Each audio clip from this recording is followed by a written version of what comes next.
Well, greetings everybody, welcome back to my channel, welcome back to the landscape. Now, as you can see by the sunlight on my face, it is a bright, sunshiny day. Not exactly ideal landscape photography weather, but I said this before, I think, haven't I?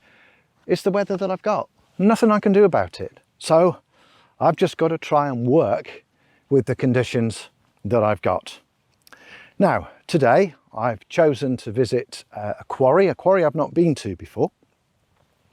And I really should have done a bit more research, because the quarry has a waterfall and the waterfall currently is in shade. Now, I could choose to say, well, to hell with it, I'll give up on this location and I'll come back another day when the sun's in a better position, or maybe better still when the sun's not out at all. But you see, I'm a stubborn soul. Stubborn photography, maybe that should be the title for this video. But I am determined to try and find a way to make this location work. Now, there is a classic view of this location. I've seen it in books and so on and so forth, and I think I've sort of made it work, but I just want to talk to you about how I've made it work. So I'm just going to walk past where my camera is. I'm going to try and get up a little bit higher, and I'm going to show you this location. So this location is called, it's either Banis Head, B-A-N-I-S-H-E-A-D, or Banish Head, obviously the same spelling. I'm not quite sure of the right pronunciation, but anyway, so let me spin the camera around. So there is the quarry, there are the falls. Now, I'm deliberately shielding the lens with my hand to keep the sun out, because the sun is here. If I take my hand away, you can see there's a bit of flare across the top of the screen. Just put my hand back. Just as I say that, the sun is going behind a handy little cloud. But the classic view is the falls, which are here in between these two trees, and the scene just speaks for itself, which is one of those classic scenes where it works and it all hangs together. Sorry, my hand keeps coming in because I'm trying to shield it from the sun. Now, you could argue the scene works because the angle of the sun is really illuminating this tree and this tree. It's making them pop. Yeah, you could argue that. I did actually wonder whether it was worth actually just catching the top of that tree there against the dark water behind it, but it's not something I've done. But let me go back to where I am composed, because I'm a little bit further around. So just come with me a moment. I apologise if there's some wind noise. There's my camera there, video tripod all ready. Let's get up here.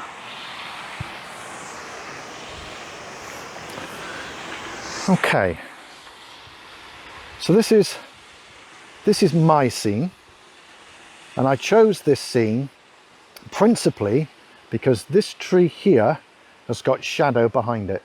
You can see the shadow of this crag or rock outcrop is making that tree really jump out, and also from here, this tree here, the top of it, is going into a darker area of water, and from this angle the water itself is darker in colour, so that's allowing this tree here to really jump out.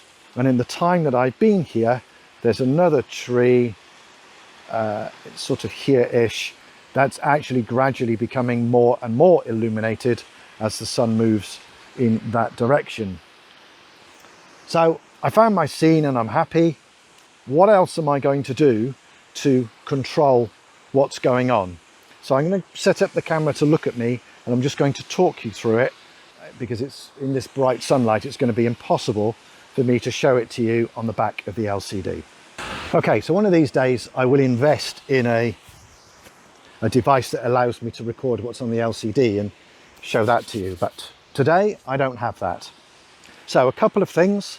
I've got the sunshade on the lens to try and shade the lens, front of the lens as much as possible from the sunlight.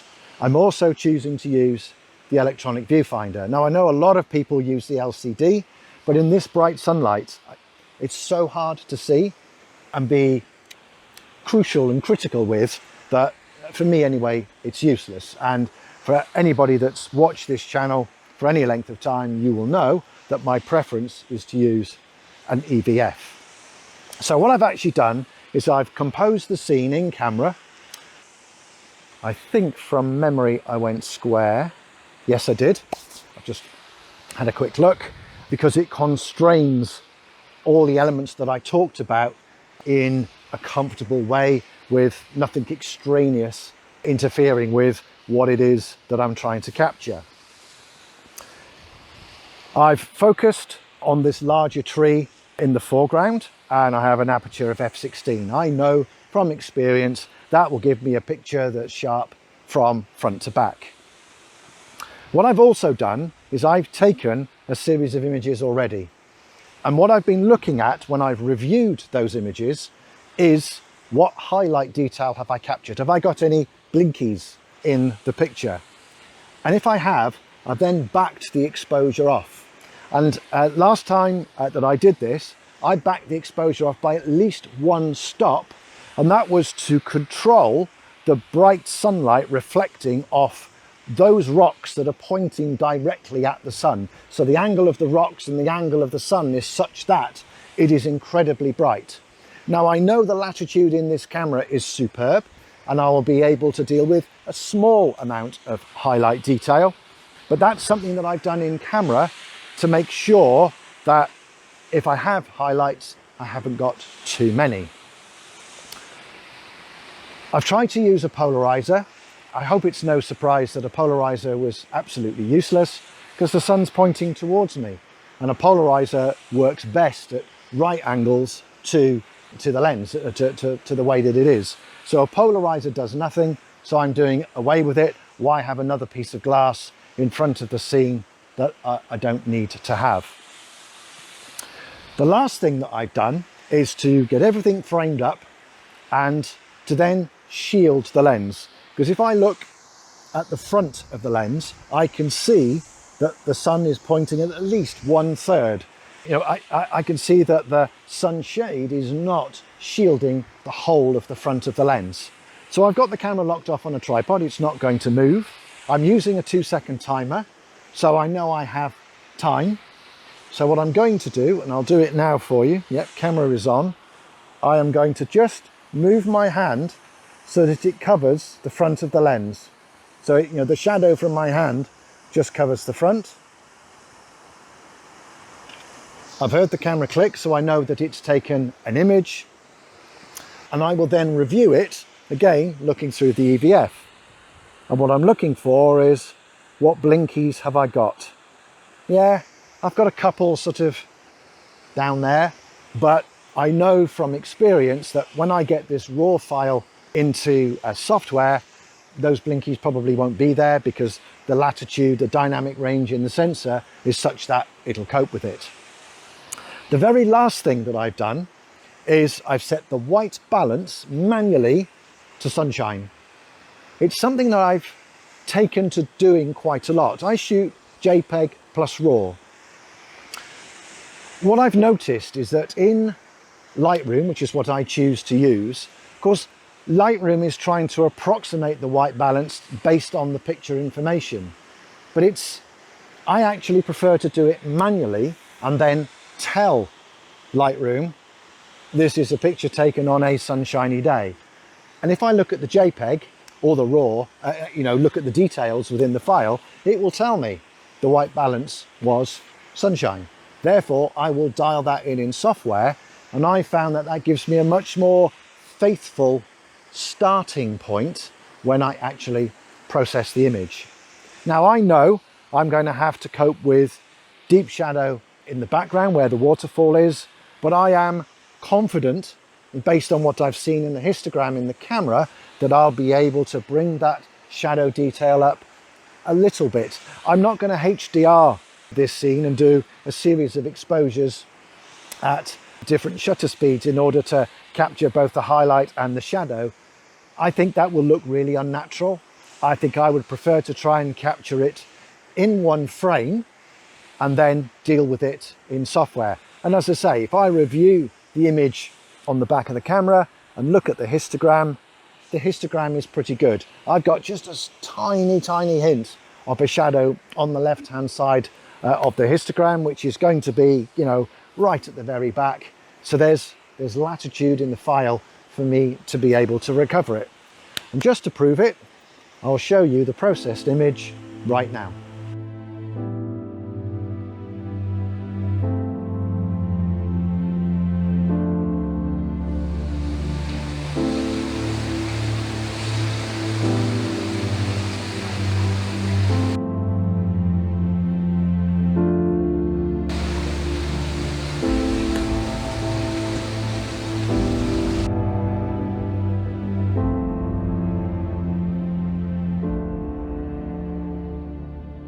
So there you go, folks, the story of a stubborn photographer, someone that refuses to give up. But I think there's an important message here, and I think there's two. The first one is, if you get somewhere and it's not quite what you expect, don't give up. Don't give up, keep looking, because you'll always find something. That's something I've learned the hard way. And I've been with many people who've gone to a location and the conditions just haven't quite been what they want, and they've almost given up. You know, go back to the guest house and sulk. Well, I'm not like that. I will always look, and if necessary, I'll also just sit down, switch off, take the pressure away of being out with the camera, just enjoy being outdoors. I mean, it's a beautiful day. It's a good suntan day, to be perfectly honest, but it's a beautiful day. It's an absolute pleasure to be out here. And I often find if I switch off and just, I don't know, sit down, have a drink, have a cereal bar, because the brain has switched off, you start to notice things, because all of a sudden the pressure to create a photograph isn't there anymore.